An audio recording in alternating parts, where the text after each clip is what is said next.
of most of the prominent ophthalmic societies, including the AIOS, Oculoplasty Association of India, as well as the Asia Pacific Society of Ophthalmic Plastic and Reconstructive Surgery. And we all know his teaching skill, and we have learned from it. We have heard it for several times over the last several years, and I'm sure this is going to be a very extremely learning session for all of us present here today. Like the previous session, what we will do, we will try to keep the lecture part, and Dr. Grover will take little breaks in between each part of the topic. And if you have any questions, you can keep on putting while the talk is going on. May I request everyone to please unmute yourself. So what we'll do, we'll probably take up some questions in between the session, and when the question answer session is going on, we will, if you wish, you can unmute yourself and answer. If you wish to write your answer in the chat box, we can do that. So we will try to keep it as interactive as possible. The session is also right now live on YouTube. The link has been mailed to all of you, and it has also been put in the chat box in case you want to join from the YouTube link. So we will start with the session now, and thank you, Dr. Grover, once again for taking out time for this, and we look forward to this session. Over to you, sir. Good evening, everyone, and thank you, Seema, for those very kind words. That's all because of your affection.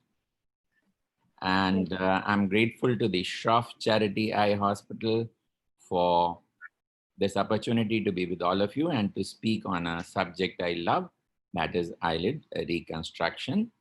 I will go by with some basic principles first, reiterate some of the basic principles which Dr. Seema has already covered with you, and then go on to specifically talking about the various techniques, emphasizing the basic principles of flaps, and talk about their principles, then talk about their applications in different situations in eyelid reconstruction.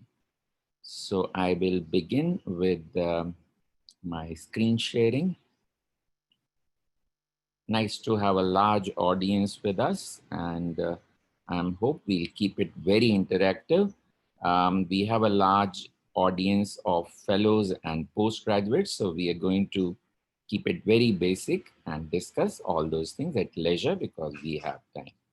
So we will take your questions in between as well from the chat box, as well as we can unmute in some of you, those of you who want to ask questions in between the sections. So I'll start the screen share now.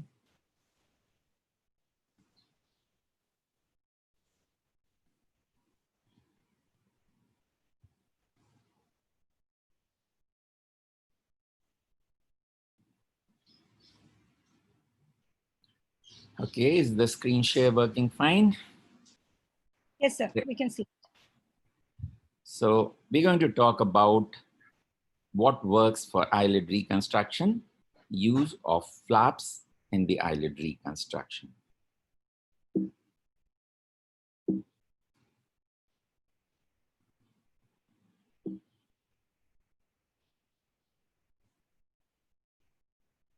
Okay, the eyelid defects that we need to repair the eyelid for may be those that are congenital or more often acquired.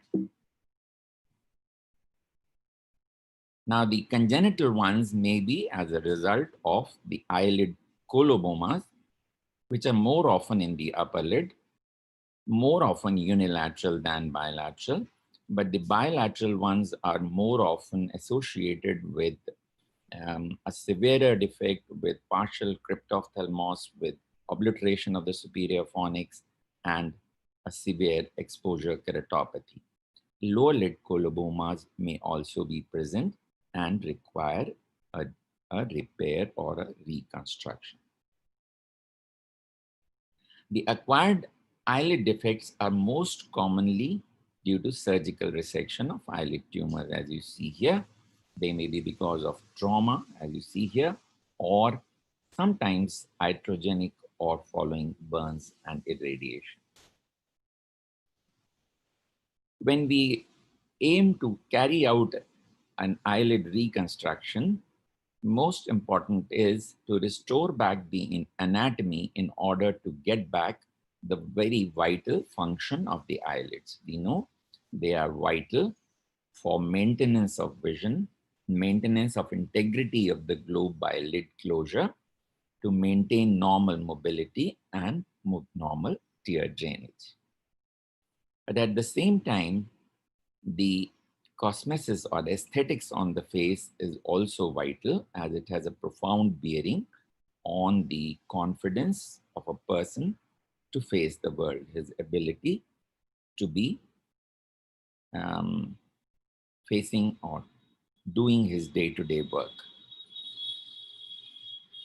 So when we carry out an eyelid reconstruction, we need to understand that the eyelid essentially is comprising of the two laminae, which we all are aware of. The anterior lamina comprising the skin muscle, the eyelashes, and the posterior lamina with a mucosal lining and a support or tarsal support. And of course, the levator, the Mueller's muscle, and so on. But when we do our reconstruction, we need to at least make sure that we have an anterior lamina of skin muscle or skin alone, and a posterior lamina with a viable support, and try and keep the levator function to the best possible extent when we are dealing with the upper lid. So this is the basic principle, that you reconstruct both the anterior lamina comprising skin muscle and the posterior lamina, the tarsoconjunctival lamina. And at least one of these laminae will, in general, require to be with intact vascular supply, so that the other lamina, if it is a flea graft, can get its vascular supply from the other lamina. So this principle has been applied here, where you have a malignancy, a basal cell carcinoma here.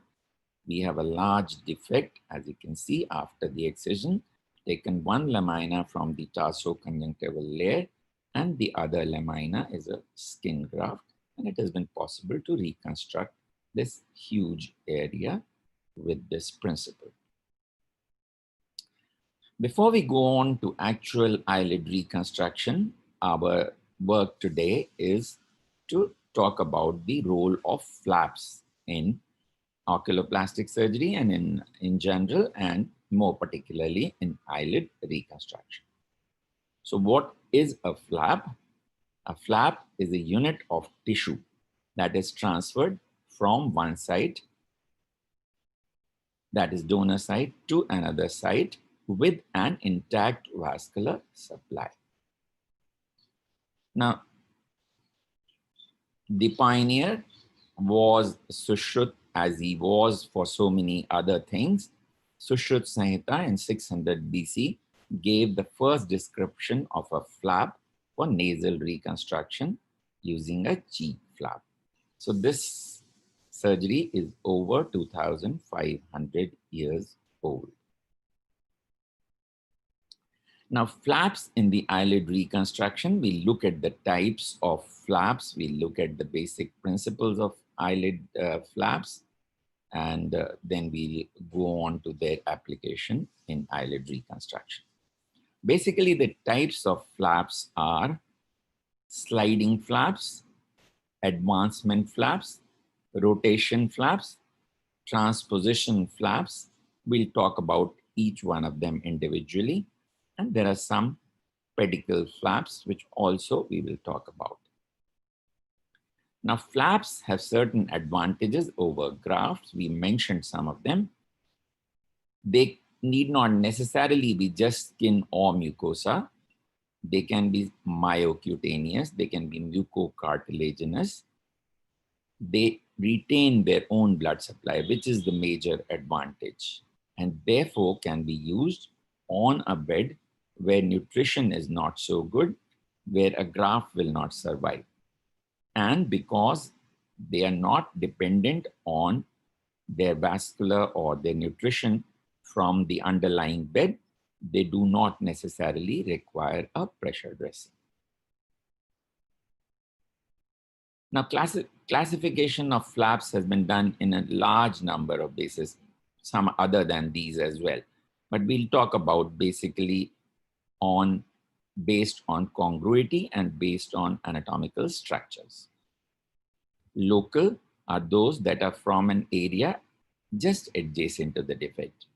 Regional, that are from the same area but not exactly adjacent. And distant, which may be taken from a totally different site, a non-contiguous site. Based on anatomical structures, they may be cutaneous flaps, myocutaneous flaps, muscle flaps, fascia or fasciocutaneous flap, mucosal and mucocartilaginous flaps. So let's look at the different types of flaps which we spoke about. These can be called sliding flaps when we just undermine the tissues around, move this tissue to fill this particular defect. This becomes a sliding flap. Like, for example, the defect here, we just need to undermine the tissue here and mobilize it to close this eyelid crease incision and the defect that we have created by excision of surplus skin. Now, advancement flaps can be simple linear advancement flaps. As we see here, we have a defect here and we have given an incision in line with this defect as a linear advancement flap. This is dependent on skin elasticity and moves directly forward. We'll see there is a V to Y advancement flap as well, which we'll see when we talk about the plasties. So this becomes a linear advancement flap. I think the defect here, incision given like this, so that this entire thing is undermined. This can move forward to be closed like this. An example is a defect in the upper lid after we have excised a malignant tumor. We have covered the internal lamina with a tarso conjunctival flap derived from the lower lid. And then we are using a linear advancement flap by giving an incision like this, and moving it down like this. This is possible in the older patients where there is enough excess skin. We've been able to get enough skin to do a good closure. Okay, sometimes you can combine the sliding and advancement flaps. For example, you have a defect like this. So you give an incision like this, give an incision like this. So you have this advancement here, and you are using the sliding to complete the defect closure. At times you can use bipedical flaps as well. If this defect was larger, you can use bipedical advancement. You can give an incision like this here and give an incision like this here. Move this tissue, that would become a bipedical advancement flap. An example of an advancement flap. This is essentially an advancement flap. As you can see here, this is the traumatic defect of an eyelid as a result of the previous trauma and its repair carried out somewhere. You have an ankyloblepharon here with an adhesion, with an attachment of the lower lid at a wrong point here. So to do a reconstruction, we have to open this up and then we draw a Tenzel's flap. We'll talk about the principles of Tenzel's flap later. But after we've drawn this flap, we will now be sliding this tissue and moving and advancing it to carry out a marginal repair here, as you see here. So this is not exactly a rotational flap, but more like a advancement flap. So this has been closed, and then you do a sliding here to close this. So in effect, sliding to carry out closure here. So in effect, this becomes a combination use of a sliding flap here and an advancement flap here. What about the rotation flap? Now, rotation flap involves rotation of a tissue which is adjacent. Now, this is important to, let's say, to differentiate it from a transposition flap where a rotation is taking place from a different position, not a non-adjacent tissue. So here you have a defect like this. If the shape is not to your requirement, you can modify the defect to create a shape that you desire. And then you create a flap by giving incision here, taking care of the angles that you had here. And you give incisions like this so that you are able to undermine this tissue, mobilize it, and position it like this. Now this tissue has rotated. This has gone here.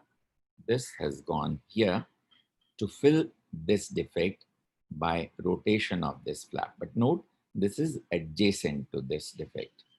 Tissue exactly adjacent to this tissue has been rotated to fill this defect, and then it has been sutured. So this point has gone here. This point has gone here. This was, as you remember, the defect that we had.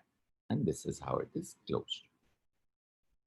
So a variation can be that you have a defect like this. You give an incision in line with this, give an incision here, rotate this here, and this you just slide the tissues and close them. So a rotation after this particular incision, unlike here where you made a totally square or a rectangular flap, here you are making a flap here adjacent to it and rotating it. So these are minor variations that you can do in the rotational flaps. Now let's look at the transposition flaps.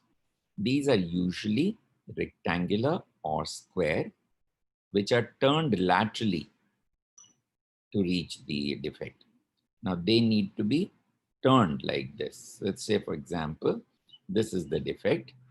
We make a flap which is almost perpendicular to this at a different area, not really the adjacent tissue, but this is a tissue further away, and rotating this to close this defect.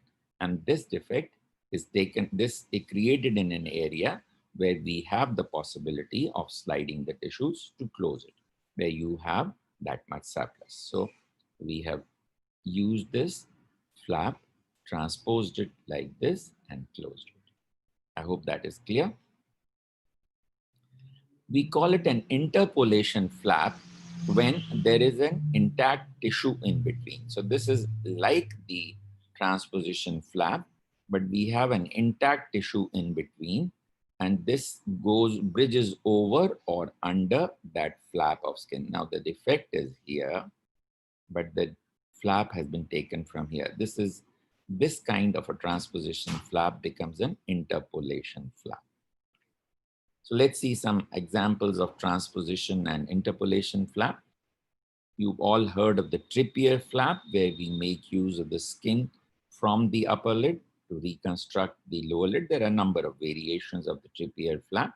So this is the flap that we have derived, and we have sutured it here. But there is a basic principle underlying it. You can't make the flap very narrow. There has to be a 1:2 ratio ideally, or 2:5 ratio, but up to 1:3 or 3.5 may sometimes work depending on the tissue involved and the vascular supply there. So we have used this flap to close the defect in the lower lid like is shown here.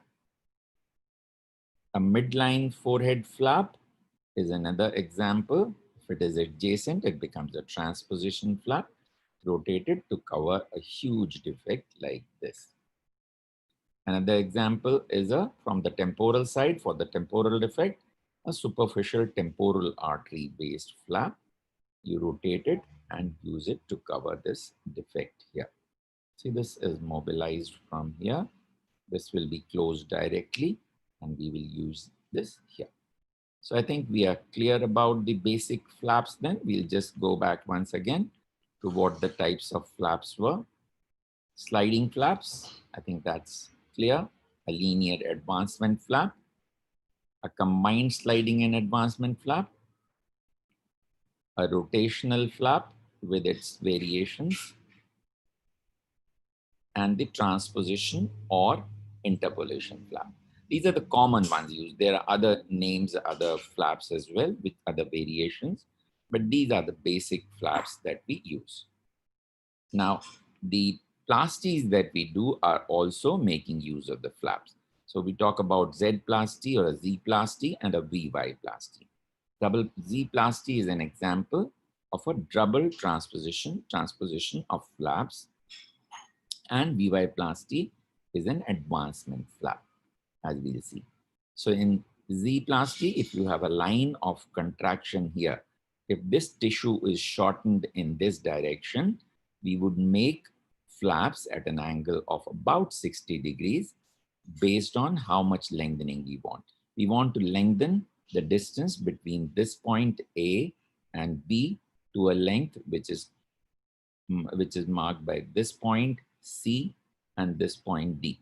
So when we transpose, undermine this and create it into a flap, undermine this and create it into a flap, we rotate this here, rotate this here, as you see here, and close it, it would cause a lengthening in this direction. So this is how the closure would take place, and this would have become equal to this and become enlarged. So this is a flap transposition, as you can see here. An example clinically is a traumatic displaced medial canthus, where we are using a Z plasty by transposing the flap, the medial canthus, taking it in the lower flap and then creating those flaps and transposing it higher so that the medial canthus, which had come down to bad angulation, has become better. Of course, you can only do it in those cases where the lacrimal apparatus has already been compromised, and there is a lot more to it. You have a lot more scarring and a lot more other tissues underlying to be taken care of at the same time. So you can improve the position of the medial canthus, improve the telecanthus, and improve the position of the lower canthus with a procedure like Z plasty, which is again making use of flaps. We spoke about VY plasty. Now here you are lengthening this, moving the flaps here by, when you give, if you have a scarring in this direction, you make a V like this. When you undermine this, open it up, it will come to lie like this. And the tissue would have the freedom to move in this direction. So you are in effect carrying out a advancement flap in this direction by moving this tissue to this area and moving the tissue here and then closing this. So you can do it for scar or you can do it for reconstruction. VY plasty will allow the movement of the tissue in this direction. So here it has been done for scarring. You can see a scarring here and a scarring here causing a notch. For the upper lid, we've done a V to Y plasty after removal of all the scar tissue. This flap has come to lie in this much position and we are closing it like a Y, which has allowed the tissue to move in this direction and take care of our ectropion. Of course, we did a skin graft as well, and we've been able to correct that ectropion in this area and the ectropion in this area. With all this visible ectropion gone. So having understood the basic principles of eyelid defects, we will move on to evaluation of the eyelid defects. I think we can take up some of your questions here. Seema, do you have some questions now? Can we take up the basic principles here before we move on to the actual nitty-gritty of the eyelid reconstructions? I can see a couple of raised hands, so I am unmuting the participants. If you want to ask, you can ask your questions right now.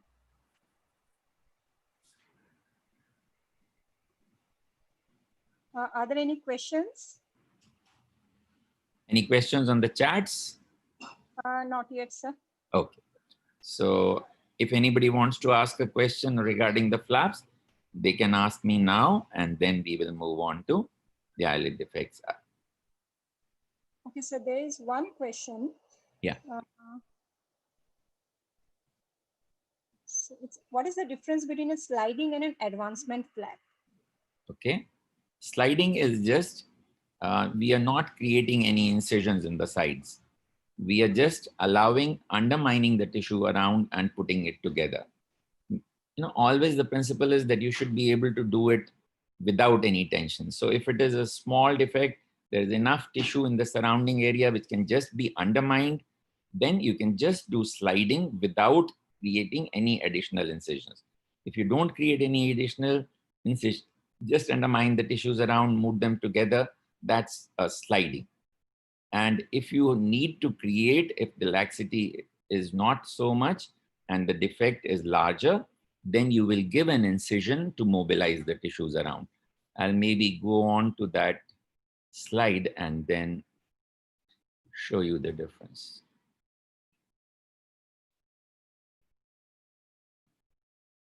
Okay.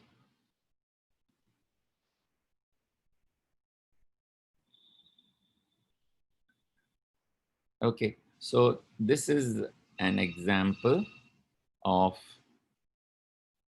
a sliding flap. You've not given any incisions here. You just mobilized the lax tissue around by some undermining and closed it. So this becomes a sliding flap. And in an advancement flap, we had a defect like this, which was too large to be closed just by undermining. We've given an incision here, and mobilized this whole thing, undermined this whole tissue, moved it, and done an advancement flap. I hope that makes it clear. Who's the question asking person? Is that clear? Yeah, Dr. Richa was asking that question. I hope it was clear, Dr. Richa. Okay. So there are a few more questions. How to decide on which flap to take? That's okay. Now, there are a number of factors which decide that. It will depend on where the available excess tissue is. See, if the defect is on the lateral side, you would need to mobilize tissues from the outer side. If the tissue is on the medial side, you'll need to utilize tissues on the medial side. It will depend on whether you want to repair the upper lid, whether you want to repair the lower lid. So you will accordingly choose your flap depending on the anatomical structure available in that area, amount of excess tissue available in that area, and which part of the eyelid you want to move it to. So this will be a judgment based on where the defect is. So we will go on to that part, selection of an individual flap, when we go on to the individual techniques of eyelid reconstruction. And we'll talk about each one of them and the choice in a given situation. We'll be coming to that next.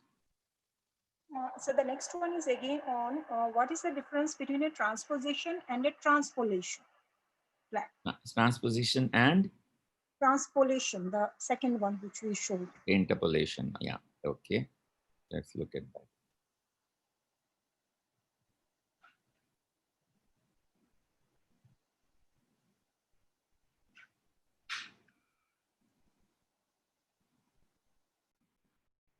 Okay, this is a transposition flap. We call it a transposition flap whenever a rectangular flap is created, which is turned around at about laterally at about 90 degrees or thereabouts to cover that defect. So this is a transposition flap. Now, interpolation flap essentially means that it is not exactly an adjacent tissue. If this is a tissue that is being used, which is exactly adjacent to the defect, then it becomes a transposition flap. However, if we were to take a tissue from here, can you see my arrow? Yes, sir. So if you take the tissue from here and then move it here, then it becomes an interpolation flap. So let's look at that. So if there is a skin in between and we are taking a flap from, defect is up to this point, and we are taking a flap with a bridge of tissue in between, then it is an interpolation flap. It's essentially the same principle. And the transposition flap is when it is directly adjacent. So this flap is starting directly from the area of the defect, right up to this area of defect, then it is a transposition flap. See, this flap is coming right up to here at the defect, and then it is moving here. Then it becomes a transposition flap. If there is a gap and you're using a bridge, then it becomes an interpolation flap. Very little difference. Here, there is no defect in between. It is adjacent, so this is a transposition flap. Is that clear? Yes, sir.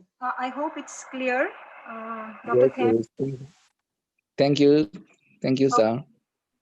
Okay. If there, So the next question is from Dr. Richa. How do you decide to do a VY plasty or a Z plasty? okay, that again depends on how much the defect is. Now, if you have an area which requires a linear lengthening, let's go on to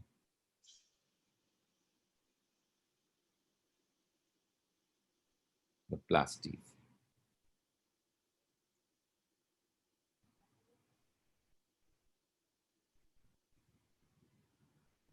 Okay, so you have the Z plasty and you have the VY plasty.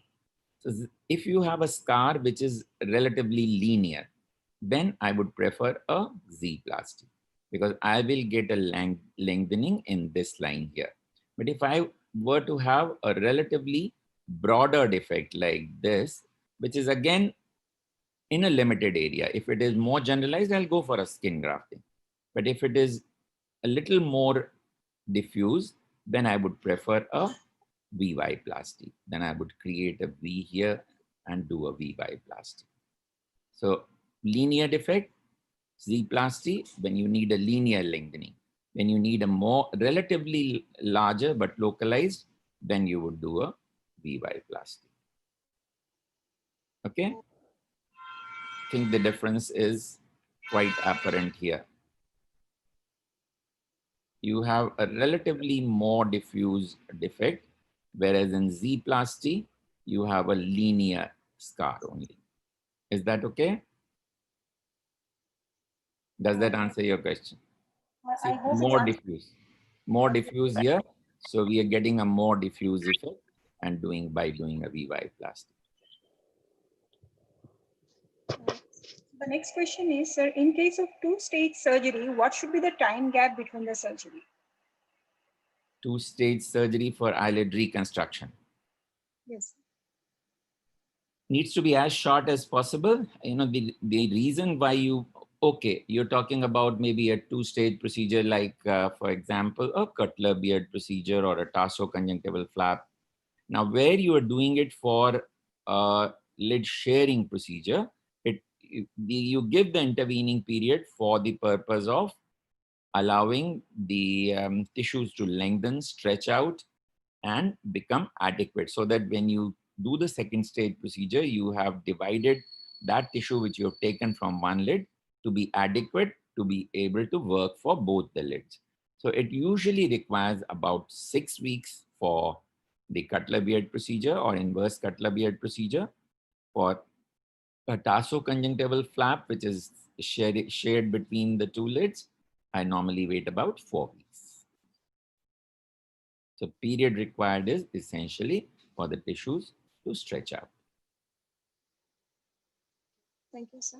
So the next one is about the size of the flap. So do we need to oversize flaps?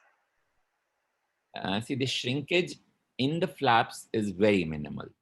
So you don't really need to oversize. Just as in a graft, maybe you would take about 25% for a full thickness graft extra. maybe about 35% in a partial thickness graft or even more. But here, flaps have to be exactly sized. They don't really contract because they go with intact vascular supply. And they're not necessarily just the skin. They're often skin with intact vascular supply, myocutaneous, with a vessel within them. You have those which have an eggshell vessel. Again, there is a vascular supply-based classification of flaps. Those with a central eggshell blood vessel in them are called eggshell. Those with a diffuse vascular supply coming from all around are called the diffuse type. So you have an intact vascular supply, you would not have a contraction. So the next one is, I think we have already answered it, sir. How do you decide whether to go for a plasty, I think it means Z-plasty, or for an anterior laminar graft? Okay. If the defect is small, localized, and you think you can mobilize enough, there is enough tissue on the sides. There is, in Z-plasty, as you noticed, we are using the tissues from the side. Let's say if there is a vertical defect and you're giving the central limb vertically, you're utilizing the tissues, horizontal excess of tissues for that purpose. So if the defect is localized, if it needs only mobilization of a little tissue from the sides, then it can be done by a plasty, either Z-plasty or a VY-plasty. But if the defect is larger, then you know that any amount of mobilization of the same tissue from around or moving it about will not work. There is an actual shortage. Then you need to put in excess additional tissue, and that will be done by a skin graft. The amount of defect will dictate that. More diffuse defect, a graft. Localized defect, where mobilization can be done, a flap, plastic. Okay. So I think the next two questions are seems to be related. So one is, how do you choose which flap is for a defect, and what is the easier principle to close a defect? Seems to be a very broad question. The principle in closure of any defects is that you must oppose the tissues with the finest available suture and needle, which will work for that particular tissue and which will close without any tension, and with eversion of edges on the skin in order to give a good scar. So you want to cause an eversion of skin edges. You want to oppose it without tension and with the finest possible suture under best possible magnification and illumination, so that you will cause an exact apposition. That's the principle. So if it can be closed directly, then you do a direct closure. If you find that there is a gap which cannot be bridged without tension, then you use either a flap. Wherever possible, flaps are the first choice because they have an intact vascular supply. If not, then use a graft. So another one on the size of the flap. How do you make sure that the flap we are creating is of enough size? Yeah, so that again is a clinical judgment. You have to measure the size of the defect and you have to see when you mobilize the other one, will you get to complete the defect without any tension. So, and it varies from place to place. Let's say for Cutler beard, you can choose to make the size of the flap about 1/4 smaller than the defect, because we know that 1/4 closure can be done by direct apposition as well because of the inherent laxity of the eyelid tissues, and you can make it a little more by doing a little canthotomy and cantholysis. In other situations, you would measure the size of the defect, make sure that your flap is a little larger than that, so that once it is mobilized in position, it would reach the end of the defect well. It's a clinical judgment. So another one, which is again related. So what will happen if we oversize or if the flap is too small? If it is oversized, then you are wasting tissue. You are depriving the donor area of some unnecessarily extra tissue. And if it is too small, you'll create tension and you will have a wound which is tense, so it will not heal well. It may gape later, and it will give you a sleepless night. So you may at times end up then taking some tissue from elsewhere, or use a little graft or something.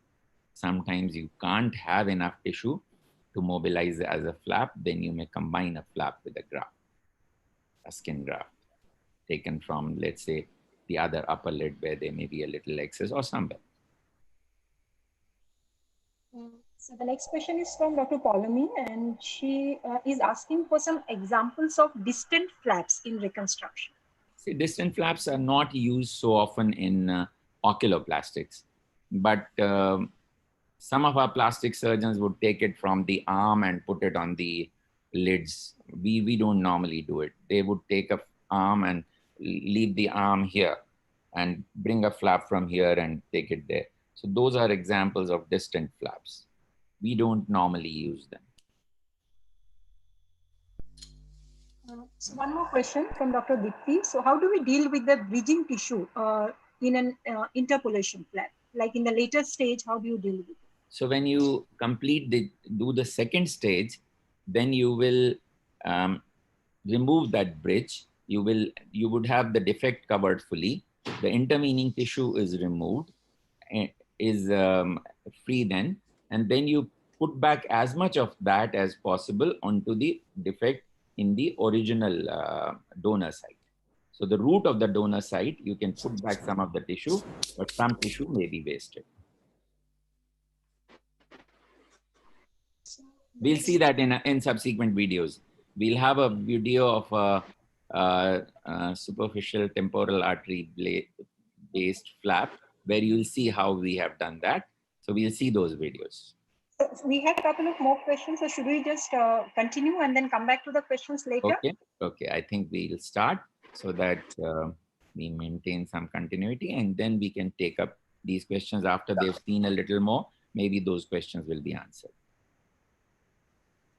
So with those principles of reconstruction with flaps, and Seema has dealt with the principles for doing it with grafts last time.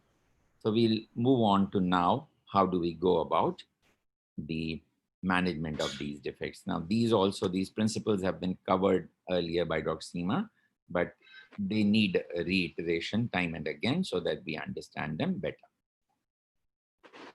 So how do we decide what kind of reconstruction to carry out? Is by doing a good thorough evaluation. The principles for reconstruction will be different for upper and the lower lid. It will also vary on the depth of the defect, whether it is superficial, deep, or a full thickness defect. It will also vary with whether the lid margin is involved or not. That becomes a very important consideration, as we'll see. And then the size of the defect is again very important. Shape of the defect can again be critical, whether it is horizontal, vertical, or irregular. Some defects are easier to repair. At times, we convert some of these defects into shapes that we desire so that we can do a good repair by the technique that we have chosen. So then you do your planning of the management of eyelid defects. So whenever you plan a defect, you need to have a plan of exactly what you're going to do in your mind after having thought of the size of defect that you will have when you do an excision, if it is a tumor, or in the trauma, after you made the edges raw or freshened them up, because if there is an old defect, it will require freshening of edges. So once you've done that, you have an idea of what is involved, whether the canthus is involved or not, what the size is, what the shape is. Once you've taken that into consideration, you need to have a plan in your mind. But it is vital to have a plan B, because when you do an excision, many a times the defect looks much different than what you had conceptualized, and that plan does not work out. So you always have a plan B in your armamentarium. So you need to have basic understanding of all the principles involved, what you can do successfully with adequate vascular supply. So you need to be doing that before you start your surgery. So we'll talk about non-marginal partial thickness defects. We will talk about full thickness defects of varying sizes. We'll talk about lateral canthal defects, and we'll talk about medial canthal defects. Now, these require specific principles. And you'll see, we'll talk about the size, if it is shorter than 1/4, between 1/4 and half, more than half, more than 3/4, or near total defect. So the principles will change, the techniques will change according to what you're planning to do. So let's look at some of the non-marginal partial thickness defects. Like, for example, a xanthelisma here and a xanthelisma here. So once we excise to create a defect of a shape that you want. You convert the defect into an elliptical shape for direct closure. And here and here. But before you do a excision like this, you have to assess the laxity that is present to be sure that you can do this without causing a outturning of the margin or the punctum. That has to be assessed well. It will depend on the age, the laxity present. So in general, convert the defect to an elliptical shape. This defect should be parallel to the eye margin as far as possible, along the lines of Langer's or along the direction of the orbicularis fibers. That gives the least possible scar and the best possible healing on closure. So this closure should be possible with no tension at all, and at least 20 millimeter of intact tissue between the brow and the eyelashes.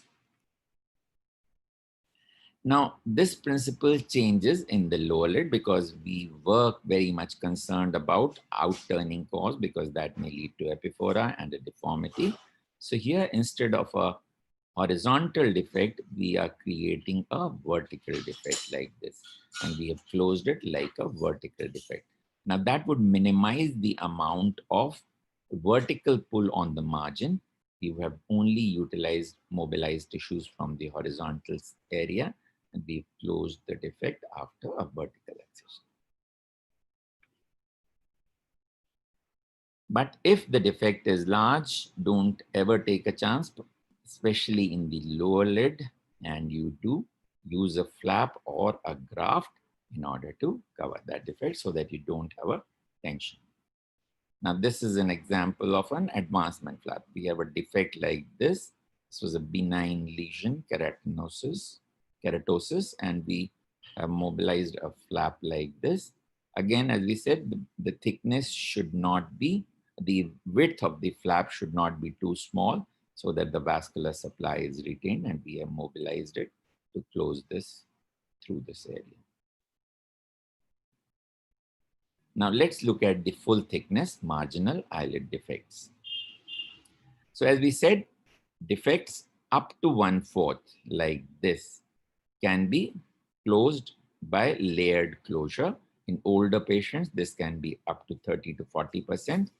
And if you combine it with a lateral canthotomy and release of the concerned tarsus of the canthal ligament, inferior crus of the lateral canthal tendon, inferior crus in this case, then you would be able to mobilize a little more, up to 30 to 40%, and do a direct layered closure. So let's look at this. A basal cell carcinoma like this, excised with about 4 millimeter margins, a sebaceous carcinoma here with maybe about 5 millimeter margins here, would still constitute a defect which can be closed by direct closure, as we've done here by marginal repair. But let's look at the technique then. So this is the repair that you can get without any apparent shortage of the eyelid tissues. So let's look at the technique. So we are excising this lesion. It's a benign lesion, so small margins.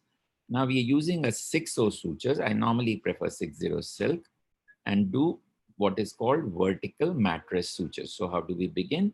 We have started at just behind the gray line and firm tarsal tissue. with the first bite about 3 millimeters from the cut edge, 3 millimeters depth, entering 3 millimeter depth here, coming out at 3 millimeters from the cut edge, going back to the same side at 1 millimeter from the cut edge and 1 millimeter depth. Now, once we have done that, then we will place the posterior sutures, again, exactly as I've described, as vertical mattress sutures, and then the more anterior one. Oh, sorry.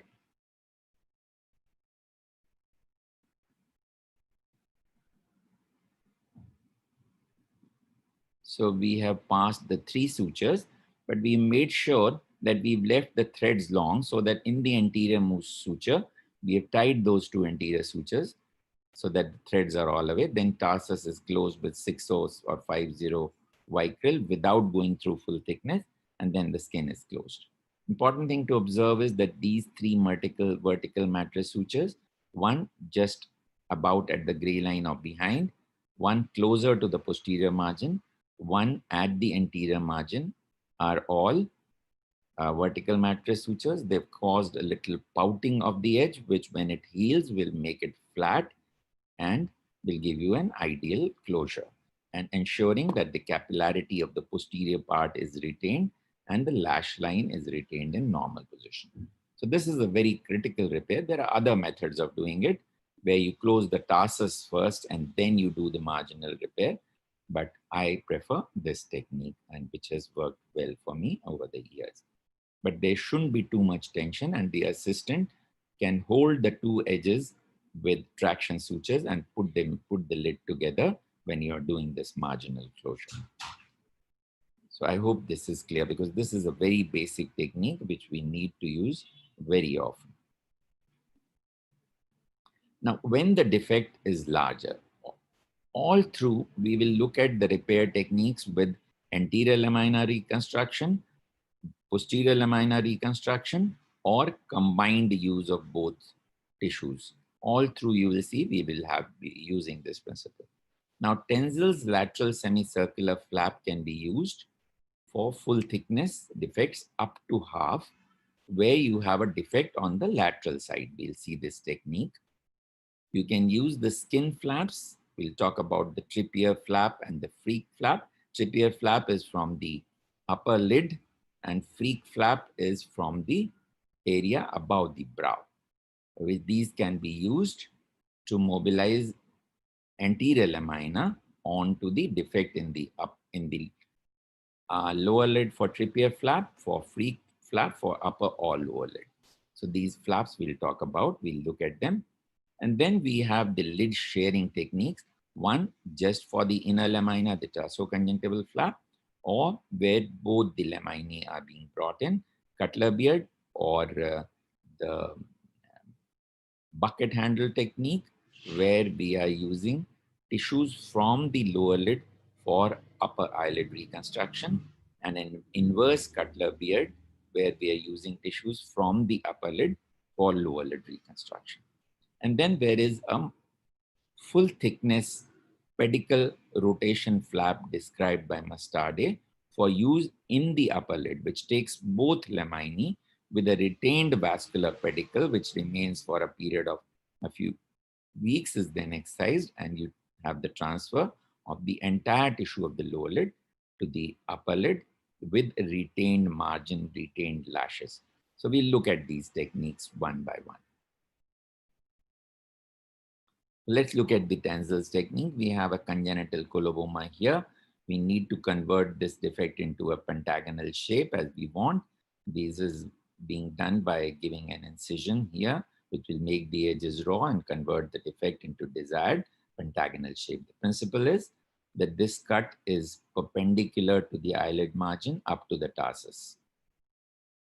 And now for the upper lid, we are creating a flap of skin and muscle tissue, done a lateral canthotomy, and doing a lateral cantholysis, releasing the crust of the upper lid tarsus from the lateral margin, undermining the skin area here, completing the cantholysis so that the tissues can be mobilized. And now we are doing a marginal repair after looking at where the edge of the conjunctival tissue is, whether it is enough to give you enough support here. So we are doing a marginal repair by the principles we had already discussed. The reason why I prefer 6-0 silk is it is not very rigid, unlike nylon. So, and it is a soft tissue. It would not cause too much irritation. So once you mobilize this tissue to create the outer part from the tissue that we had mobilized here, we're doing a vertical mattress suture to recreate the lateral canthus. You can use a marginal suture also to recreate the lateral canthus. And here we are just using a sliding of the tissues to close this.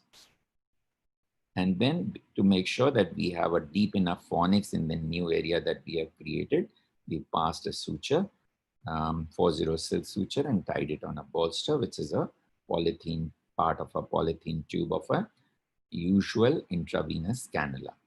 And this will ensure a deep enough. And you have to ensure back a good angulation. Unless you have a good anchorage of these tissues to the lateral periosteum, you will not get this angulation. Restore back the angulation, restore the right position of the lateral canthus, ensure that your fornix is in position, and this is without any tension. We don't normally go beyond the lateral orbital rim for the tensile flap. So if the defect is too large, then you don't use this technique. So we've seen this example already, but I've brought it in here again.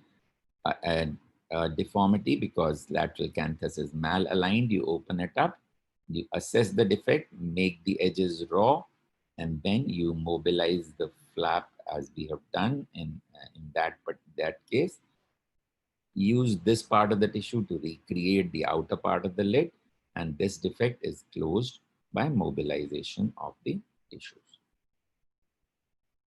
So that you can get from this misaligned canthus to a normal canthus. There was a defect in the lower lid as well, which was also repaired, where there had been an adhesion here. So that this was the area which was raw. That has also been taken care of, and the upper lid has been restored with the lashes in the central part being intact. You only use the lateral part here. So this part is now with lashes because this area with lashes has moved here. Now let's go on to the lid sharing procedures. An example is a tarsoconjunctival flap here. Why do you use a lid sharing procedure? Because like for like is one of the principles of all repairs. Eyelid tissue provides the best match. You're getting the tissue from the eyelids. Both lamina can be repaired in some techniques like Cutler beard, inner lamina alone in Hughes flap or tarsoconjunctival flaps technique. These tarsoconjunctival flap techniques are very versatile. You can use it for upper lid defects, you can use it for lower lid defects, you can use it for lateral canthal defects, for medial canthal defects. You don't have to make them vertically. You can shape them obliquely. You leave behind just the 4 millimeters here for the stability, and then you can create it obliquely like this and use it for the lateral canthal region. You can make it like this and move it to the medial canthal region. So all these defects, it's a very versatile procedure. And then over a period of time, tissues stretch adequately to prevent a defect at the donor site. But when should you not use them? In infants and young children, where you don't want to close the visual function for a period of 4 to 6 weeks, which would cause a stimulus deprivation amblyopia. The only exception may be where the cornea is exposed and you would like to give that period for repair or for the recovery of the cornea, or the cornea is already opacified and you would not cause additional stimulus deprivation by your lid sharing procedure. And in young children, you have the additional problem of poor tissue laxity. And there is a much greater propensity for wounds to give way because you don't have enough laxity and the tissues are not strong enough. So you have to take care of all those factors if you think of using a lid sharing procedure. If the other eyelid has been compromised earlier, and always be more cautious for lower eyelid repair using upper lid tissue, because we know upper eyelid is vital for the protection of the eye and the cornea. And Mustarde, in fact, says you don't use upper eyelid for lower lid, but then we do use it, but with good amount of caution. Now let's look at this tarsoconjunctival flap technique. So you have a huge defect like this after you excised a tumor. So you have left about 4 millimeters here, and the rest you have given incisions like this in the lower lid, so that this tissue has become mobilized. You find the edges of the pre-existing tissue, you attach it there, you make sure that the attachments of levator to this are intact, so that when the reconstruction is done, the levator function would come back. Let's look at this video. So this is a sebaceous carcinoma here. So we are going to do an excision. We have started with a 5 millimeter margin all around with tissue sent for frozen section. So knife is the better way to do these days in the COVID times. Otherwise, you could use RF as well.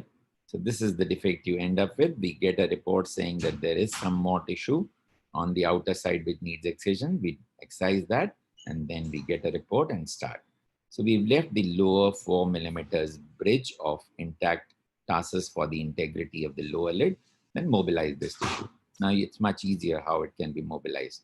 And then you can suture this tissue of conjunctiva, maybe a little tarsus. You have very little. You have only 4 to 5 millimeters in the lower lid. So usually this would have very little tarsus. So you need to make sure that you have enough tissue on the sides for tarsal support to be adequate. And then we are closing it on the sides. Now here we are using a tongue in groove technique in order to get this tissue to come between these lamini, but that's not necessary. You can just suture them if there's no tension.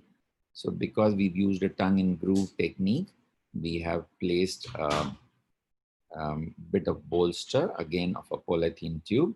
And this is the flap that we had spoken about, where we are mobilizing this flap by giving incisions like this, and we are moving it down to close the defect, because this patient was old and she had enough skin. So this is after 6 weeks when we are doing the second stage. Important thing in second stage is that we are taking excessive mucosa here. Then we are undermining to make the edges raw here. We have taken excess mucosa, removed the excess tissue, some of the excess tissue in between, and made sure that we are creating the margin with mucosal tissue by closing this. And we are reconstituting the lateral canthus again and doing the skin suturing. And this is at the end. We have reconstituted, put back the tissue that we had taken from the lower lid, close that up, and we have a good closure at the end of a few weeks after suture removal, where we have, as you can see, a good enough closure which we wanted. Now, you need to retain the function of levator. You need to make sure that there is enough closure and the margin is made up of mucosa, so that the lanugo hair don't touch the cornea and cause an irritation. Pre-op, post-op, the huge defect that we had is now adequately covered just by mobilizing tissues from around without any graft. So let's look at the skin flaps. We spoke about the Trippier flap. There are a number of variations. It can be a bipedical flap as well, with intact blood supply from both sides, which can be moved. Or it can be like this. It can be from the medial side. It can be from the lateral side.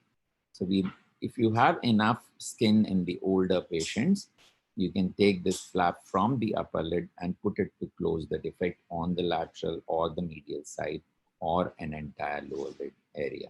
So this is the advantage of a flap like Trippier. In the freak flap, you are using the skin from above the brow, as you can see here.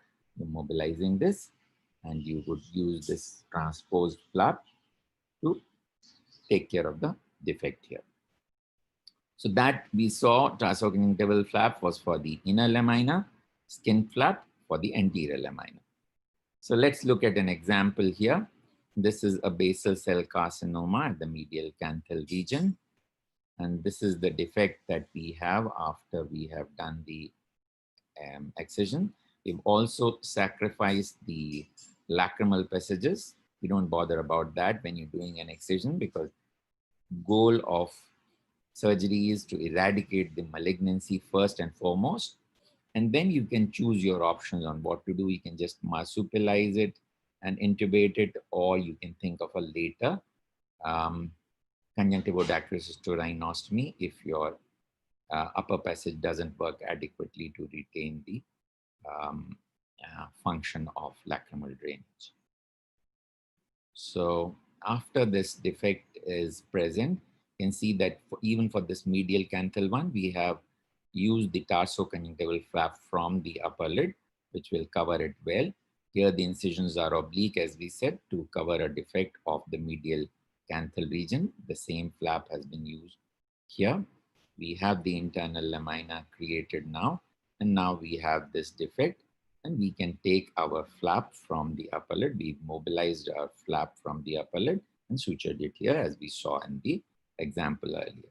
And we have an adequate closure for this gentleman. We have the well reconstructed medial part of the eyelid. We need to watch the flaps later for enough circulation, for their temperature, and to see the color changes that are taking place.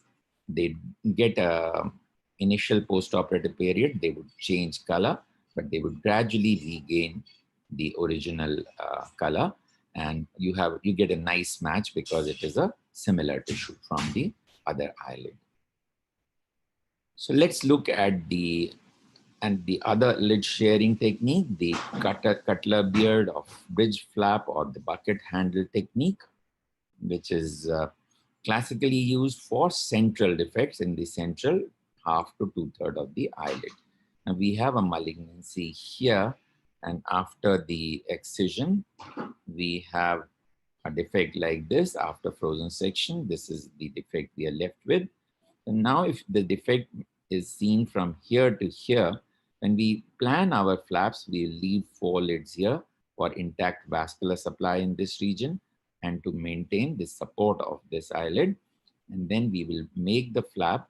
This can be about 1/4 smaller than the size of this defect. So you can see the size of this flap is smaller than this defect. And you've given an incision here through both the laminae, and you can make this incision, the length of these incisions on the sides based on the depth of the defect in the upper lid. So that will decide how much mobilization you need. And accordingly, we've done the marking, given the incisions in the 2 laminae, mobilized the internal lamina first, sutured it here, sutured it to the upper edge or remaining part of the conjunctiva, making sure that the levator function would be intact because there is enough tissue here with attachment of the levator. And then you would close the anterior lamina as well. And this is how you end up. You also close the raw edges of the tissue here. So this is what you're left with. It's like a bucket handle when you pick it up like this. So that's why it was also called the bucket handle technique. You close off the raw edges here, do the suturing of the skin, and this is how it looks at the end of about 6 weeks. When we do a stage 2 procedure, we excise where we want the new eyelid margin to be. Always make sure that you leave in little extra tissue and cut a little extra tissue on the internal lamina so that you have extra conjunctiva. You will need to do a little debulking here, and then you can mobilize the tissue from the lower lid to close the upper lid defect. And this raw area should be closed off again. And you put back the remaining tissue and that the residual tissue, you align this back with sutures of Vicryl. So you realign the raw area in the lower lid, you close this, and you close this part, skin part as well. So you have an adequate closure, and this is the post-op appearance immediately. This can give you gratifying results. I think we don't need the video now that we have seen the steps of the surgery. So this is a child who already had an exposure keratopathy and a corneal opacity. So we have used a sharing procedure to do a reconstruction. But as we said, we can use an inverse Cutler-Beard technique, the malignancy here after the excision, and we are using an inverse Cutler-Beard here because the defect is central. It's not larger than 2/3. So we can use this technique, the 2 lamini brought in, sutured here. So for the lower lid again, you can use this. So this is after 6 weeks with the handle here. And this is after soon after, within the first week after the surgery, second stage surgery, you have not caused any significant defect in the closure in the upper lid, and you have an adequate, well-supported lower lid, which will not sag down because it has some tarsal tissue as well from the upper lid. So just briefly about the principles of the Mastade technique. A huge tumor here. So you have a defect like this. So we have created a pedicle full thickness flap. So this bridge here will retain the vascular supply, and we can rotate this full thickness tissue in the Mastades technique to the upper lid to complete a reconstruction. This is Mastades technique with retained vascular supply, full thickness tissue going up. The advantage is that the lashes will be intact here, and you will just need to mobilize and close the lower lid defect. So if the defect is larger and you are still using a Mastades full thickness switch flap, then you will need to combine it with the Mastades technique of cheek rotation to repair the lower lid, and maybe a tarsoconjunctival or a nasal mucocartilaginous graft to support the internal alignment. But for a defect of this size, this alone will suffice. So I think up to this part is clear. Then we'll go on to full thickness lid margin defects of size larger than that. Or shall we take some questions, Seema, at this stage, if there are enough questions? So there are a couple of questions. Let's take. Yeah. So there are in fact few related to the tarsoconjunctival flap. Yes. So, so the question is, we usually make the tarsoconjunctival flap little smaller than the size of the defect. So Yes. how much smaller it should be than the size of the defect? Not really the 1/4 size that we do for Cutler-Beard, but about that much is okay. But you don't really need to undersize it too much if you have enough tissue available.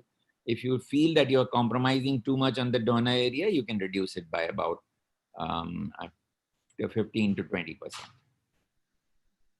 And when you do the second stage in tarsoconjunctival, where do you put the incision?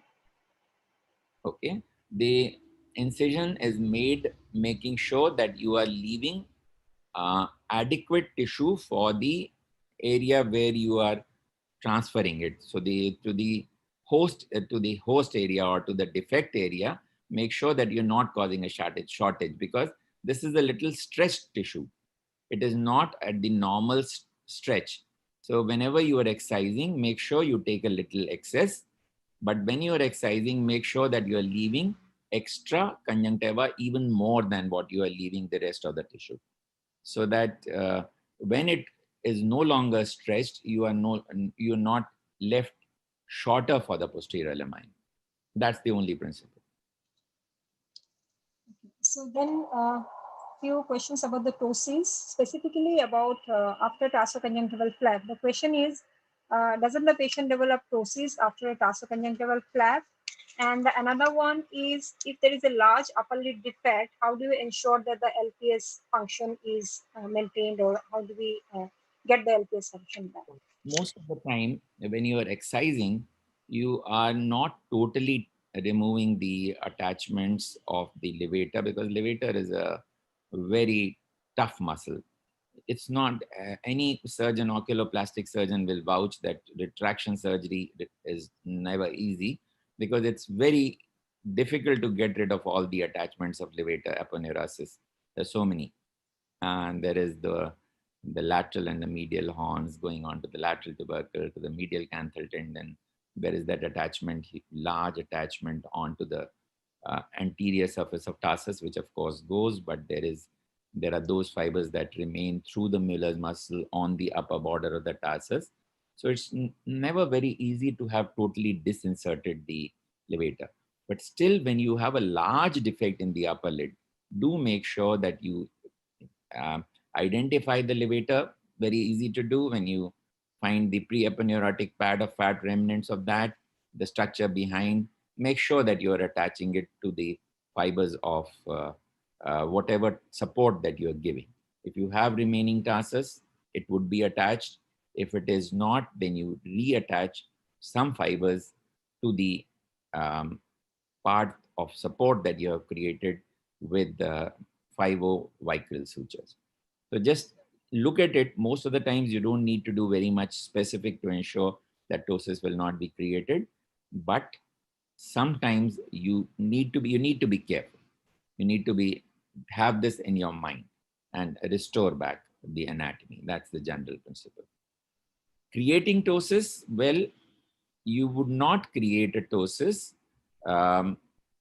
provided you make sure that you've not disinserted the levator when using upper lid tissue for the lower lid. And you are in any case putting that back when you do the second stage. So you don't normally get any ptosis. You don't really need very many extra precautions for that. The same about like when you're doing an inverse Cutler beard, Yeah. how do you ensure that you don't create a ptosis, or how do you deal with the levator? Okay. So in the inverse Cutler beard, again, you see that we have mobilized both the lamina, brought it down. But at the end of 6 weeks, after the stretching of tissues has taken place, you would in any case open it up and take back the original attachment of the tarsus back. So you don't normally have any tensions or any difficulties with regard to ptosis in these cases. On Z-plasty. So in Z-plasty, when you make the marking, Yeah. so like which side of the scar should the open edges of the Z be? So how do you decide that? I'm going to open it on the, say, medial side or the lateral side? See, wherever the tissue, when you are making a Z-plasty, you will always see what tissues are available where. So it doesn't really matter because the angulation is important. It is important to have a 60-degree angulation to get, and it shouldn't be more than 60 degrees. It shouldn't be much less than that, because then you would not get the lengthening. So you need to have that 60-degree angulation on both the flaps, and it will depend on the location, what tissue is available to you. You look at where you can mobilize that tissue from, and accordingly you make your Z. You don't really have to look at anything except availability of tissue for those incisions. Okay. So the next one, I think there are one or two questions on the general principle, like in cases of traumatic eyelid deformities, what is your cutoff time when you decide that a primary repair will be done vis-a-vis a secondary repair later on? If the patient presents to you immediately, operate within 24 hours, 48 hours, that would be the best results. Primary repair offers you the best opportunity to do everything right and get it to nearly normal. We are so blessed to have such a rich vascular supply that you would restore virtually a totally normal anatomy if there hasn't been any loss of tissue.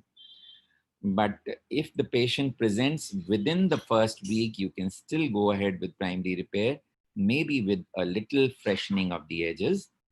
But beyond that, when the tissue has entirely healed, you may generally prefer to wait for 6 months when the maturation of scars has taken place to carry out a late repair, a secondary repair, because after that, the tissues, say if the patient has come 3-4 weeks later, the tissues are quite reactive and you can't really get a good result because there will be scarring. The only proviso is you would still do it if the cornea was threatened, if the protection of the globe is threatened. If patient is getting exposure keratopathy, then you would need to undertake an earlier repair, even if there may be a little compromise with regard to increased scarring in the post-operative period. You can reduce that with the tools that we have, maybe use some 5-FU and so on and so forth, or steroid FU combination. Another one on basic principles, like do you excise the subcutaneous fibrous tissue during a reconstruction? I presume it's for the cases where a secondary repair is done. And yeah, in the secondary repairs, sometimes you, when you say doing a notch, you do excise the tissues around the and the notch. So you would do a full thickness excision of a little tissue on either side in order not to have scar tissue before you start your, say, a revision of a lid margin misalignment. In a place like, for example, if you're doing a skin grafting for a cicatricial ectropion that has been present post-traumatic or post-primary repair, you do need to do a thorough undermining, thorough removal of any scar tissue in the bed before you put in a graft, because otherwise it would contract much more and it would not really succeed well, because the bed would not be vascular enough and you would not have circulation. So that is a general principle, that you would excise as much of the scar tissue as is needed. There's a couple of more questions. I think those are related to the total upper and lower lid defect, which I think you will be explaining next. We'll go on to the further larger defects and use of flaps in them, and then we will take up your further questions. Sure, sir. So we've already seen some of the techniques that can be used up to half. Some of them can still be used for defects which are larger. For example, the tarsoconjunctival flap for the inner lamina, cutaneous, myocutaneous flaps of various types for the anterior lamina, a cheek rotation flap we already alluded to in the lower lid for the reconstruction of skin lamina on the lower lid. Then some additional techniques that become important in defects that are larger. That is to use a tarsoconjunctival or a nasal mucocartilaginous graft for internal lamina. So we will look at these, and for defects up to 2/3, Cutler beard or inverse Cutler beard may still work.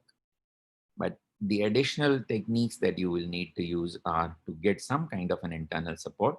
Tarsoconjunctival, if you can take from the other opposite eye, nasal mucocartilage from the nasal septum, and I also use the hard palate graft, which has support as well as the mucosa. So when the defect becomes even larger, so we talked about the Mastardis switch flap, it can be used. These are used much less often now. These were drastic procedures. I have an example here, which for the switch flap that I showed you, I'll show you an example of a cheek rotation flap, but you'll see the pictures are quite old. We don't often use them now, but sometimes when the defect is really large and the shape is appropriate for that, we may use it. And then we look at the temporal forehead flap for the outer defects, midline flaps, or glabellar flaps, depending on the size of the defect, for usually more often for medial defects, midline or glabellar flaps, and then all the posterior lamellar flaps.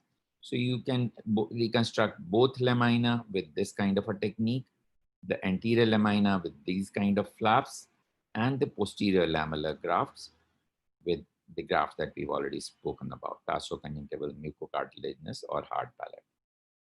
So an example is tarsoconjunctival flaps we have spoken about. So additional thing that has come in is that for larger defects, earlier the mobilization of tissues was adequate, or we could take it from the other lid. But when defects become large, the firm support for inner lamina becomes important. So here, this is a free tarsoconjunctival graft, but you can have tarsoconjunctival flaps still applicable for some of these conditions. And we look at the nasal mucocartilaginous defect. Now, sometimes you're lucky and you can rotate this tissue like this traumatic defect. We could just mobilize this, rotate this tarsus to cover this defect. We could create an incision here, rotate this down to cover it. And we could then just use a skin graft on top. But at other times, you will need other supports. Now, this is an example of a cheek rotation flap. So you need to really have a huge defect. You need to mobilize the entire cheek, and you need to have a long incision here in order to get this to oppose. So you need to create a defect here and then rotate the entire cheek. So this is what you can use for full lower lid defects. Now, for upper lid defects, Mustarde was using, instead of any inverse cutler beard, he would cause the entire lower lid to switch to upper lid and use the cheek flap to cover the lower lid defect. Mustarde was, of course, a general plastic surgeon more than just an oculoplastic surgeon. And this is how you harvest the nasal mucocartilage. You can do it yourself after you've taken the assistance of the ENT surgeon for the first couple of surgeries. A graft which can then be shaped appropriately, sized appropriately, which has the nasal cartilage as well as the mucosa on one side. So having talked about the internal lamina, let's talk about the periorbital flaps. We'll look at an example of a superficial temporal artery based flap, and we'll look at an example of midline flaps. So this is a sebaceous carcinoma where we've used a superficial temporal artery based flap. So let's look at this video. So huge malignancy, patients present late to us. So we need to have a 4 to 5 millimeter margin. Initially, lateral canthus is going to get sacrificed. Medial canthus is going to get sacrificed, injecting a bit of adrenaline and a huge excision. We have very few options on what to do. So after the frozen section, we know what the size of defect is. We've mobilized and seen where the conjunctiva is, and we've seen where the levator, remaining levator tissue is. Here, levator becomes important. So we are outlining the tarsoconjunctival flap, which we are using. Even for large defects like this, you can use tarsoconjunctival flaps like this. So we are using the tarsoconjunctival flap, and we have anchored it to the remaining edges of the tarsoconjunctiva. And we are mobilizing the levator. You can see here, preaponeurotic fat of fat, levator, and we're making sure it has its attachment to the tissue that we have brought in. Then we are reconstituting reattaching the lower lid to the lateral orbital rim by taking a double arm bite with a Prolene suture to the periorbita, starting at the periorbita, coming out at the lateral periosteum at the lateral tubercle to reattach the lower, reconstitute the lateral canthus for the lower lid. And then we are outlining this flap, making sure that we can feel the superficial temporal artery here. We will take that with intact vascular supply. Flaps don't need to be thin. They can be, as you can see, reasonably thicker, unlike grafts. And we have put a little extra cryo here at the edges of the tissue. We are then closing this. We have to make sure that we have enough tissue not to have tension. This is the anchoring suture to the remaining levator aponeurosis to the tarsoconjunctival tissue, and we are now anchoring it to this skin as well. And we have this at the end of 6 weeks. Now at the second stage, we are opening up the tarsoconjunctival flap, following the same principles we had spoken about, that we have a little extra tissue here when we cut, and the remaining tissue will go back to the lower lid. This tissue will become a part of the upper lid. We are freshening the edges of the skin also, because that's where the internal mucosal lining will attach, reconstituting the lateral canthus here. So this was an interpolation flap. You'll see that there is excess tissue here. So we are reconstituting, attaching the conjunctiva to the skin here. We are repairing back the lower edge, raw edge of the remaining lower lid conjunctival tissue to the original, the rest of the lower lid tissue. And this is the flap that we have. We have the normal tissue in between here, as you can see, the question that you had asked. And we are removing this excess tissue. And we will put back the remaining tissue in the original area of the defect. So at the end, we have the upper lid and the lower lid. This whole lid, the medial canthus, the lateral canthus, did not exist earlier, but we have managed to reconstitute some kind of a lid here. So, okay. So let's look at the post-op appearance here. This is at the end of the surgery. And this is the post-op appearance. Early post-op, still quite bulky. It will reduce, but we have adequate closure. Cornea is intact, and as the lymphedema decreases, this will keep getting better and better. So now you have a lady who refused to get any surgery done. She said, "I'll never get any surgery done because I don't want to be operated." So she came to me. So I suggested, okay, you don't want a surgery. I suggested vismodegib, and she found out the cost on the internet, and she said, okay, I am ready for surgery. But the surgeon was in trouble because the malignancy extended right up to here, and I'll have to excise all this.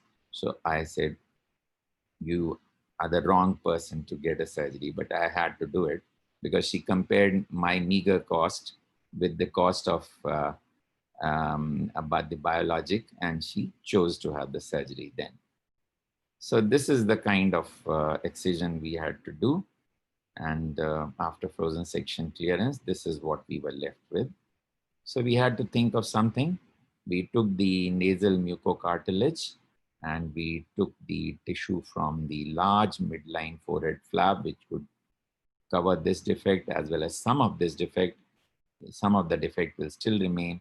So we used this, divided it into two parts for use in the upper lid and in the lower lid, created some kind of a tissue, but we still had this raw area where we put in a free graft. And after the second stage, we have this, the upper and the lower lid reconstituted. Of course, she'll need much more work later. This is the early post-op 4 weeks. We will need to work here to open it up further and see how things go. Another example, all these are cases that present late to us, huge malignancies after the excision. We have a big raw area here. So we've taken the tarsoconjunctival flap from the lower lid and we planned the superficial temporal artery based flap for the reconstruction. But since this is a large defect, the original defect, as you can see, can be comfortably closed, and we have this tissue here for closure. Now, with that, we have seen the versatility, the kind of choices that you have. You also have a midline globular flap for smaller defects, which we do use. You'll possibly see a picture later. And then we'll go on to more specific considerations when we have the lateral canthus and the medial canthus involved. It's very important to reconstitute them well in order to get a good reconstruction functionally and aesthetically.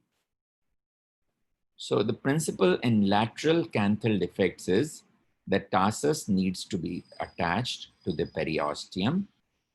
As we said, starting with periorbita, starting behind the orbital rim, use double arm sutures and anchor it at the lateral tubercle or the tubercle of Whitnall on the lateral margin, orbital margin. And then you, of course, make sure that you have enough superficial tissue to cover it, the anterior lamina and the posterior lamina. So let's look at the principle of reattachment of lateral canthus. This is a traumatic avulsed eyelid where the lateral canthus has been avulsed. So we are using a double arm Prolene suture since we don't get 50 or 60 sutures with double arm needles available. We put in a lead needle on the other side and we have taken a bite at the lateral orbital tubercle through the periosteum, periorbita and periosteum with firm anchorage to re-anchor the lateral tarsal tissue to the lateral canthal region. And then you reconstitute the lateral canthus by a double arm suture after you've reattached this. In cases where you don't have firm enough tissue to get a good periosteal or periorbita bite, you can make a periosteal flap at times, but at other times you may need to drill holes here through the lateral orbital rim and pass sutures. But that would be unusual. So an example is a melanoma, which requires a much wider excision. And so you have a much wider defect here. And then you need a good recreation of the lateral canthus. We used a tarsoconjunctival flap, but did a good anchorage of the tarsus that we had taken from the upper lid at the lateral canthus so that we could reconstitute the defect and recreate the angulation of the lateral canthus. In the medial canthus, the important principle is that medial tarsus must be reattached at its normal position of attachment of the posterior crus of the medial canthal tendon, because that is responsible for the normal anchorage and normal positioning of the medial canthus. So you should expose the periosteum behind the posterior lacrimal crest in order to attach the medial tarsus there, and then use the internal lamina and the external lamina for defects. The midline flaps are useful for the midline for the medial defects, or you may use a skin graft. For the smaller defects, a spontaneous granulation as described may also work, especially if the medial canthal disinsertion or medial canthal reattachment has not been disrupted. But this principle is the most important one. So we look at this in the context of medial canthal reattachment. So you go in front of the caruncle, give an incision to expose the area behind the sac at the posterior lacrimal chest. Take a good firm bite with a permanent suture like Prolene. 4O would be good enough, or 5O at best, because you need a good tension. It needs to be a stout suture. And then take it through the medial part of the tarsus or the part of the posterior crus of the medial canthal tendon, as the case may be. And then when you tighten this suture, you would oppose this and take it to the right depth. This is important. And then you can do the rest of the closure. So an example would be a medial canthal avulsion that has taken place here. We would need to put in the tissues here and make sure we do a good deep attachment here. Reconstitute the medial, the posterior crus of the medial canthal tendon, or attach it to the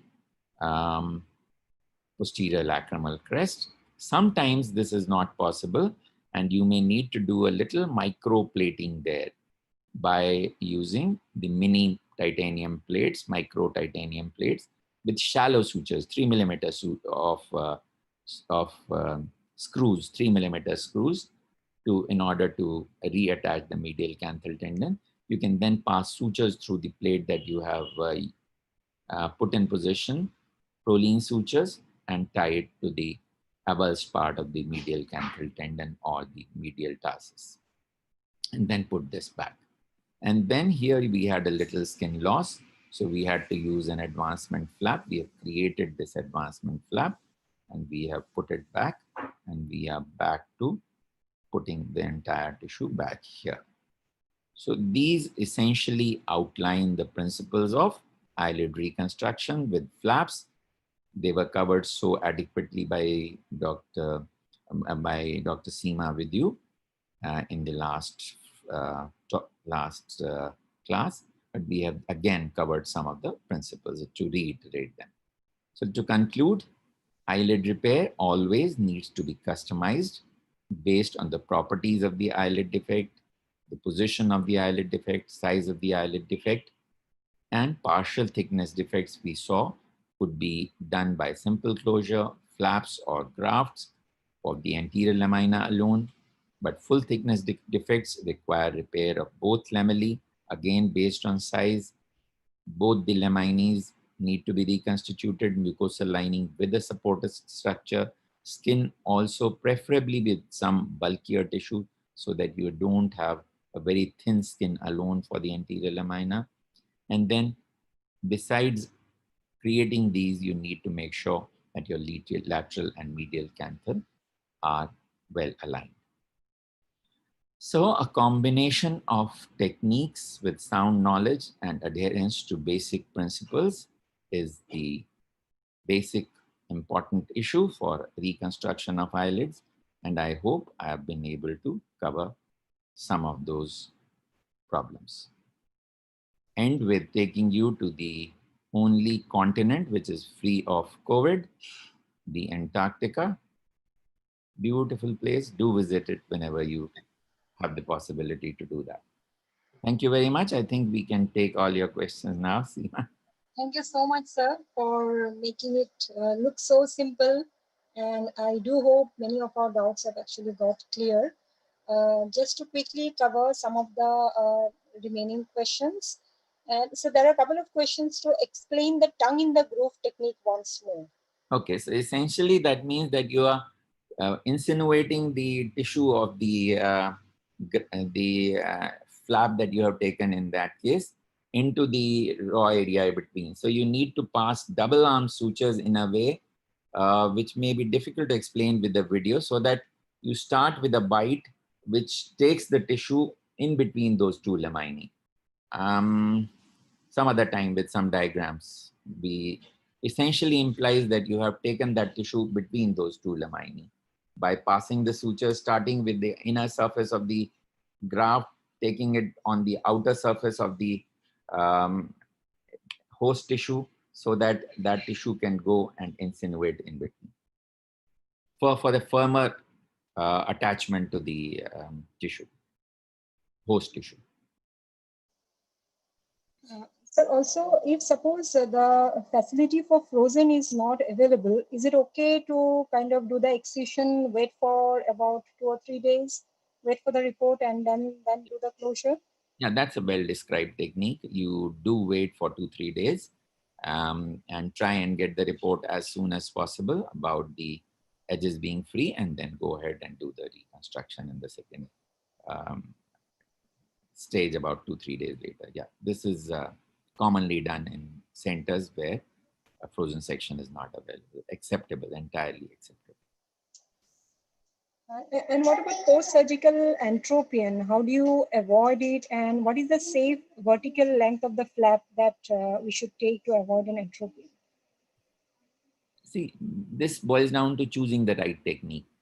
The entropion in the upper lid after a repair would occur if you've not, one, taken adequate support for the upper lid that will allow the lower upper anterior lamina to roll in kind of like a curtain, or you have not taken excess mucosa at the margin to create the margin. So adequate support is essential. So if you have a large defect, make sure that you take some tarsoconjunctiva or a mucocartilage for the inner lamina if you're not able to mobilize the tarsoconjunctival flap from the lower lid with a tarsal support. For a smaller defect, like up to less than half, you would still be able to manage without entropion, but you would not manage a stable margin if the defect is larger than half. Then you need to take a graft with support from somewhere to create the internal lamina. That is the basic thing. And make sure you take enough excess mucosa to create the margin with the mucosal tissue, with the conjunctival tissue. I hope it explains. And the last two questions, sir. One is, can you explain the Fricke flap once more? That question has come twice. So the flap is essentially coming from the area above the brow. So you mobilize according to the size of the defect. Let's see if we can go to the picture, find it.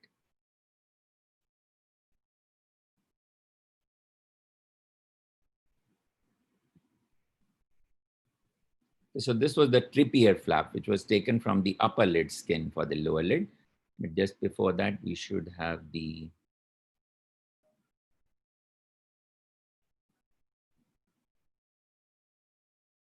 Fricke flap is from the area of the brow.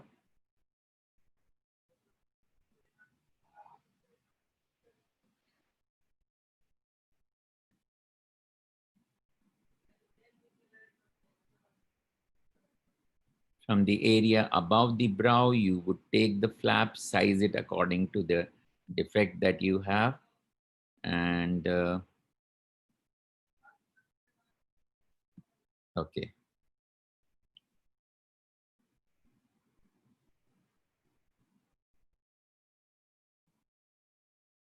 So this is the Trippier flap, and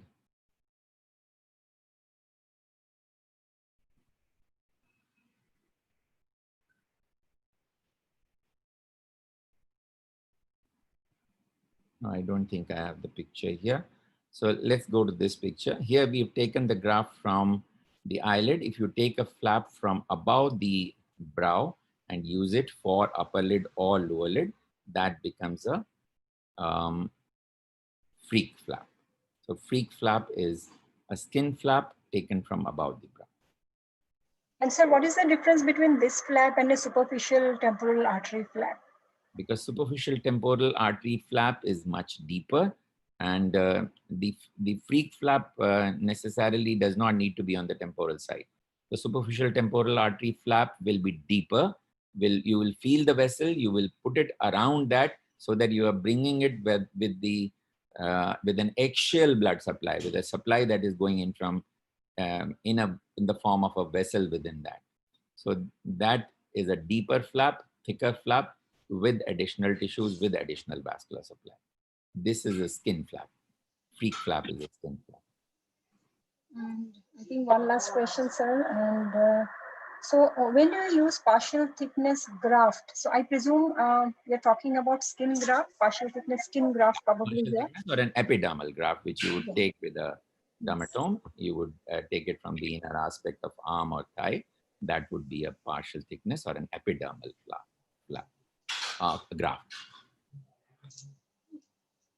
And how do you mobilize the undermined flaps in a Z-plasty?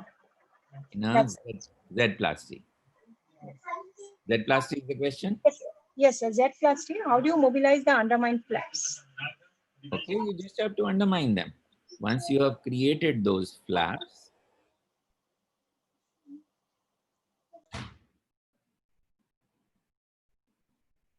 okay, we are at Z-plasty now.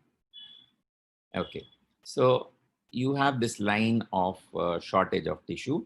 You're getting, say this is the lower lid. So you're getting a lower lid here, and you're getting an ectropion in this line. This line is getting ectropic like this.